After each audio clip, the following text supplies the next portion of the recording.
நண்பர்கள் அனைவருக்கும் வணக்கம். இன்றைக்கான வீடியோவில் நம்ம கார் செட்டோட 2.1 ஆம்ப்ளிஃபையரை பற்றி பார்க்க போகிறோம்.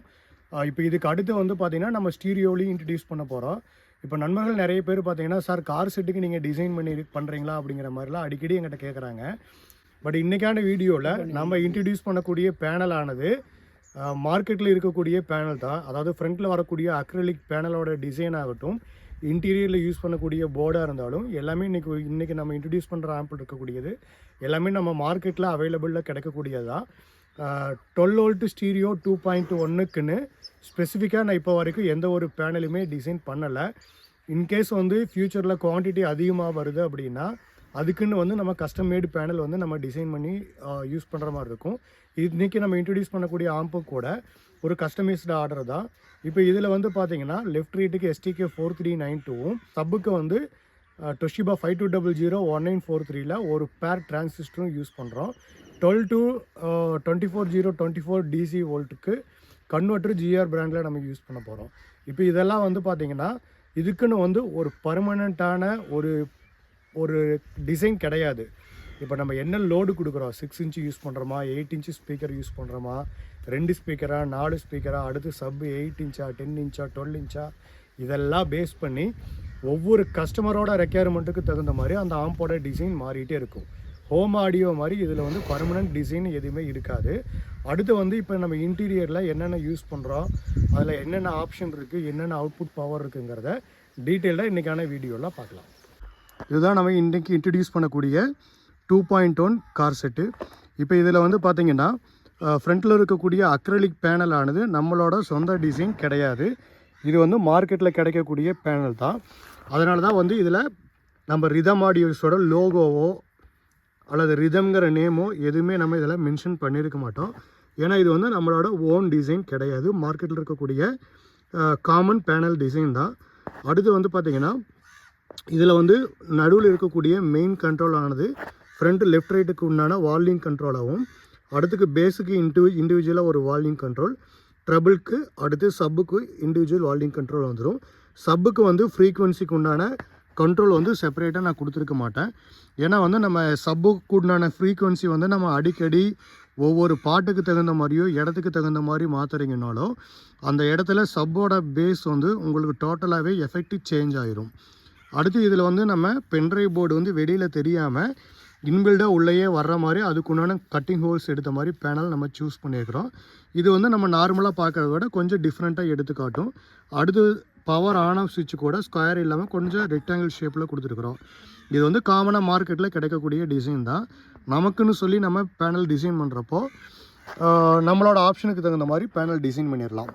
அடுத்து இது இன்டீரியரில் வந்து நம்ம பவர் சப்ளை SMPS பார்த்திங்கன்னா 12 வோல்ட் டு 24024 வோல்ட் DCக்கு SMPS யூஸ் பண்ணியிருப்போம். இது வந்து 10 ஆம்பியர் LD. இப்போ இதில் வந்து பார்த்திங்கன்னா நம்ம 2 லோடுக்குமே ஈவனாக ஒரே SMPSல் இருந்தால் பவர் அவுட்புட் எடுத்திருப்போம். இது நம்ம யூஸ் பண்ணியிருக்கக்கூடிய ப்ரீ ஆம்பிள், அதாவது பேஸ்டபிள்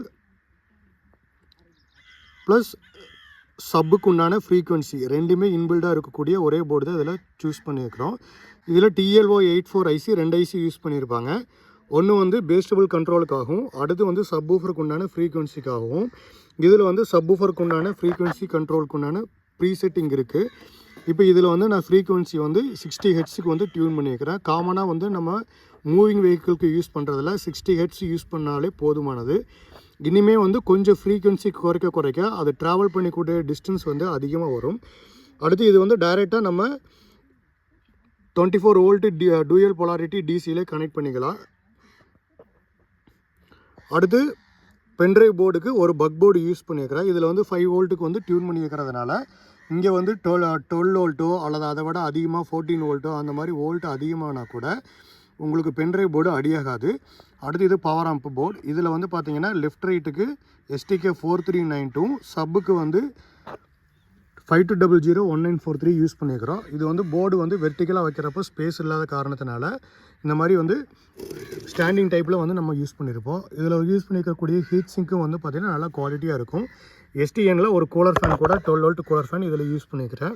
நார்மலாக இதில் இருக்கக்கூடிய ஹீட் சிங்கோட கேஜே வந்து போதுமானதா. இன்கேஸ் வந்து ஏர் சர்க்குலேட் ஆகாமல் ரொம்ப அடைப்பான இடத்துல இருக்குது அப்படிங்கிறப்போ உங்களுக்கு கூலர் ஃபேன் வச்சோம்னா ஆம்போட ரன்னிங் ஹவர்ஸ் அதிகமாக இருந்தாலும் ஹீட் இஷ்யூ வராது. இதுதான் நம்ம யூஸ் பண்ணிக்கக்கூடிய ஆம்ப்ளிஃபையர் போர்டு. இதில் வந்து STK 4392ல் லெஃப்ட் ரைட்டுக்கு யூஸ் பண்ணியிருக்கிறோம். பவர் அவுட்புட்டுன்னு பார்த்தோன்னா லெஃப்ட்டுக்கு 20 வாட்ஸும் ரைட் சேனலுக்கு 20 வாட்ஸும் கிடைக்கும். அடுத்து சப்புக்கு டொஷிபாவில் 52001943. இதில் வந்து JRC ஒரிஜினல் IC 4558 போட்டு ஆப் ஆம் போட்டிருக்கிறாங்க. இதில் வந்து பார்த்தீங்கன்னா டிப்பு 41 42 பஃபர் ஸ்டேஜ் இருக்குது. இதோட அவுட்புட் பார்த்தீங்கன்னா சப்புக்கு 100 வாட் RMS கிடைக்கும். ஹீட் சிங்க்கும் வந்து 6 leaf heat sink, 2 inch heat sink. இதுவும் வந்து இதோட கேஜே வந்து உங்களுக்கு போதுமானது தான். ஏன்னா எப்போவுமே வந்து நம்ம நார்மலாக வீட்டுக்கு போடுறத விட மூவிங் வெஹிக்கிளுக்கு போடுறப்போ இந்த மாதிரி ஹீட் சிங்கோட கேஜெல்லாம் வந்து அதிகமாகவே யூஸ் பண்ணணும். அப்போ தான் வந்து நார்மலாக வந்து ட்ராவலிங்கில் இருக்கிறப்போ இன்ஜின் ஹீட்னாலேயோ அல்லது அதிக நேரம் ரன்னிங் ஹவர்ஸ் இருந்தாலோ போர்டு ஓரளவுக்கு வந்து ஹீட்டு தாங்குற மாதிரி இருக்கணும். அடுத்து வந்து ஆம்போட ரியர் வியூ பார்க்கலாம். இதில் வந்து பார்த்தோன்னா நம்ம பவர் சப்ளைக்கு யூஸ்வலாக வர்ற கனெக்டர் வந்து நம்ம யூஸ் பண்ணியிருக்க மாட்டோம். இதில் யூஸ் பண்ணிக்கிறத பார்த்தீங்கன்னா 1.5 ஸ்கொயர் mm ஒயர் தான் யூஸ் பண்ணியிருப்பேன். அதுவுமே வந்து பியூர் காப்பரில் தான் போட்டிருப்பேன். இப்போ இதில் பார்த்தீங்கன்னா தெரியும். இதை நம்ம யூஸ் பண்ணியிருக்கிறது ஃபைப்ரோஸ் பிராண்டில் 1.5 ஸ்கொயர் mm ஒயர் யூஸ் பண்ணியிருப்பேன். எதுக்காக இந்த அளவுக்கு கேஜி யூஸ் பண்ணுறேன்னா, நம்ம யூஸ்வலாக வரக்கூடிய கேஜி கம்மியான ஒயர் யூஸ் பண்ணுறது வந்து நம்ம லெஃப்ட் ரைட்டு ஸ்டீரியோ செட்டுக்கு வந்து அது போதுமானதாக இருக்கும். ஆனால் வந்து நம்ம எந்த இடத்துல சப்பு யூஸ் பண்ணுறோமோ அந்த இடத்துல வந்து நம்ம மினிமமே வந்து 1.5 ஸ்கொயர் mm கேஜி போடணும். அப்போ தான் வந்து சடனாக சப்பு லோடு எடுத்தாலும் அதுக்கு தேவையான ஆம்பியர் வந்து பேட்டரியிலேருந்து எடுத்துக்க முடியும். ஏன்னா இங்கே வந்து நம்ம 12 to 24 வோல்ட் கன்வெர்ட்டர் போடுறோன்னா அந்த கன்வெர்ட்டரோட பாட்டம் சைடில் ஃபுல்லாகவே மாஸ்க் ஓப்பன் பண்ணி லெட் கோட்டிங் கொடுத்துருப்பாங்க. அதனால் ட்ராக் ஹீட் ஆகிற இஷ்யூவோ சடனாக லோடு எடுத்தால் ஆம்பியர் உட்கார்றதோ அந்த மாதிரி பிரச்சனை வராது. அதே மாதிரி பார்த்திங்கன்னா நம்மளோட பவர் சப்ளைக்கு, அதாவது plus volt, ground, minus volt, இந்த மூணுக்குமே வந்து பார்த்திங்கன்னா 1 ஸ்கொயர் mm கேஜி ஒயர் தான் யூஸ் பண்ணியிருப்பேன். அடுத்து வந்து பார்த்திங்கன்னா லெஃப்ட் ஸ்பீக்கர் ஆகட்டும், ரைட் ஸ்பீக்கர் ஆகட்டும், சப்போட லைன் ஆகட்டும், எல்லா இடத்துக்குமே வந்து 1 ஸ்கொயர் தான் போட்டிருப்பேன். ஏன்னா நம்ம வந்து வீட்டுக்கு யூஸ் பண்ணுற டிசைனுங்கிறத வேறு, வண்டிக்கு யூஸ் பண்ணுற டிசைனுக்கு வந்து பார்த்திங்கன்னா எப்போவுமே ஹை ஆம்பியரேஜ் தாங்குற மாதிரி தான் வந்து நம்ம எந்த ஒரு ஒயராக இருந்தாலும் சூஸ் பண்ணணும். ஏன்னா வந்து இதெல்லாம் வந்து மினிமமே வந்து 40 ஆம்பியர் பேட்டரிக்கு மேலே தான் இருக்கும். வண்டி எந்த வண்டிக்கு போனீங்கனாலும் மினிமம் 40 ஆம்ஸ் இருக்கும். இதே வந்து ட்ராவல்ஸ்க்குலாம் போயிட்டிங்கன்னா 88 AH, 100 AH, 150 AH அந்த மாதிரி ஆம்பியரேஜ் அதிகமாக இருக்கிறப்போ ஒயர் ஹீட் ஆகிறது, மெல்ட் ஆகிறது, சின்ன இஷ்யூனா கூட ஒயர் மொத்தமாக கருகி மெல்ட் ஆகிரும். அடுத்து வந்து அதிலிருந்து வரக்கூடிய ஆம்பியர் ஃப்ளோ வந்து தாங்குற மாதிரி இருக்கணும். இப்போ நீங்கள் சப்பு யூஸ் பண்ணுறப்போ கம்பல்சரி இந்த மாதிரி 1 ஸ்கொயர் mm தான் போடணும். இதே வந்து நீங்கள் 2 சப்பு யூஸ் பண்ணுறீங்கன்னா அந்த இடத்துல கம்பல்சரி 2.5 ஸ்கொயர் mm போடணும். போட்டு ஃபியூஸ் பேங்க் கொடுத்து ஃபியூஸ் பேங்க்லேருந்து எடுத்து திருப்பி புஷ்புல் சுவிட்ச் போட்டு அதிலிருந்து எடுத்து தான் ஃபைனலாக ஆம்பு கொண்டு வரணும். இதெல்லாம் வந்து ஆம்பு கொண்டான ஒரு சேஃப்டி டிவைஸ். இதெல்லாம் பண்ணினீங்கன்னா ஆம்பில் வந்து சடனாக ஏதோ ஒரு பிரச்சனைனா கூட ஆம்பு அடியாகாது. அடுத்து வந்து பார்த்திங்கன்னா ஸ்பீக்கர் அவுட்புட்டுக்கு 6 பின் சாக்கெட் போட்டிருப்பேன் கனெக்டர் டைப்பில். இதில் யூஸ் பண்ணிக்கக்கூடிய ஒவ்வொரு ஒயருமே 1 ஸ்கொயர் mm போட்டிருப்பேன். இதில் வந்து பார்த்திங்கன்னா ஒயிட் 2 லெஃப்ட் சேனலுக்கும், எல்லோ 2 ரைட் சேனலுக்கும், அடுத்து பிளாக் அண்ட் ரெட்டு வந்து சப்புக்காகவும் யூஸ் பண்ணியிருப்போம். அது எதுக்காக வந்து 2 கலர் வந்து டிஃப்ரென்ஷியேட் பண்ணி காட்டுறேன்னா, சப்பை பொறுத்த வரைக்கும் பொலாரிட்டி மாற்றக்கூடாது. ப்ளஸ் மைனஸ் கரெக்டாக கொடுத்தீங்கன்னா தான் ஃபார்வர்டு மூவ்மெண்ட்டில் ஒர்க் பண்ணும்.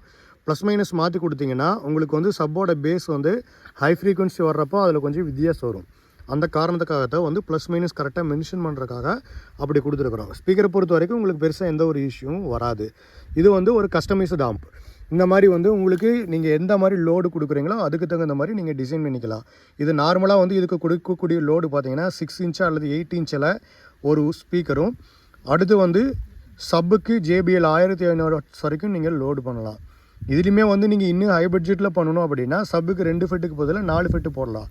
அந்த மாதிரி இதுக்கு வந்து ஃபிக்ஸ்டு ரேட்டில் அப்படிங்கிற ஒரு ஆப்ஷனே கிடையாது. நீங்கள் எப்படி கஸ்டமைஸ் பண்ணுறீங்களோ உங்களோட கஸ்டமைசேஷனுக்கு தகுந்த மாதிரி ஆம்போட ரேட்டு வந்து கூடவும் செய்யும், குறையவும் செய்யும். இந்த மாதிரி கஸ்டமைஸ்டு ஆம்ப்ளிஃபையர் உங்களுக்கு தேவைப்பட்டால் என்னை காண்டாக்ட் பண்ணுங்கள். காண்டாக்ட் உண்டான டீட்டெயில்ஸ், இதோட ப்ரைஸ் ரேஞ்ச், டிரான்ஸ்போர்ட்டேஷன் சார்ஜ், இது எல்லாமே வந்து நான் டிஸ்கிரிப்ஷனில் அப்டேட் பண்ணுறேன். தேங்க்யூ.